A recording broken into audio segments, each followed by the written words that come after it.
دیکھیے، کوئی بھی عورت یا کوئی بھی بیوی اپنے شوہر سے اس وقت تک لڑتی ہے جب تک وہ اس سے پیار کرتی ہے. یہ اتنا سچ ہے نا. یا پھر آپ یہ کہہ لیں کہ جب تک وہ اس پیار کی امید رکھتی ہے اپنے مرد سے یا شوہر سے. جس دن اس نے یہ امید چھوڑ دی، جس دن وہ خاموش ہو گئی، لڑنا چھوڑ دیا، وہ خاموش ہو گئی، تو یہ ایک مرد کے لیے بے چینی بن جاتا ہے بعد میں. میرا یہ ایمان ہے کہ اس کے بعد ایک مرد جو ہے نا وہ خود بے سکون ہوتا ہے. زندگی میں اس کے بے سکونی، بے چینی آ جاتی ہے اگر اس کی عورت اس سے اس کا پیار یا اس کا ٹائم مانگنا بند کر دے. یہ اس پہ آ سکتا ہے مجھے کرٹیسزم کہ وہ ہمیں نہیں چاہیے. اصل خطرہ عورت کا غصہ نہیں ہے، اصل خطرہ عورت کی خاموشی ہے. کیونکہ لڑائی میں جو ہے نا، لڑائی میں اب بھی تعلق کی ڈور ایک موجود رہتی ہے. سوال آپ ایک دوسرے سے کر رہے ہوتے ہیں، شکوے ہوتے ہیں، امید باقی رہتی ہے.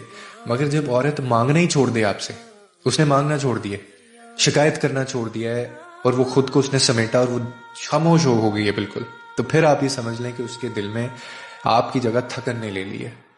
اور یہ وہ فیز ہوتا ہے دونوں پارٹنرز کی لائف میں، پھر جہاں عورت اندر ہی اندر ٹوٹتی ہے اور وہ مرد کو پھر اس چیز کا دیر سے احساس ہوتا ہے کہ وہ کسی بہت بڑی قیمتی شے کو نظر انداز کر چکا تھا. And there is no way back دین.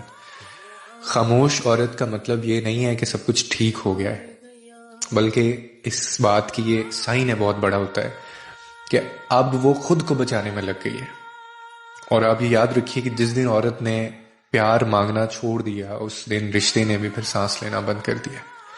مرد کی بے چینی اسی دن شروع ہو جاتی ہے جس دن سے پھر وہ یہ فیصلہ کرتی ہے، لیکن اکثر تب یہ ہوتا ہے جب واپسی ممکن نہیں ہوتی.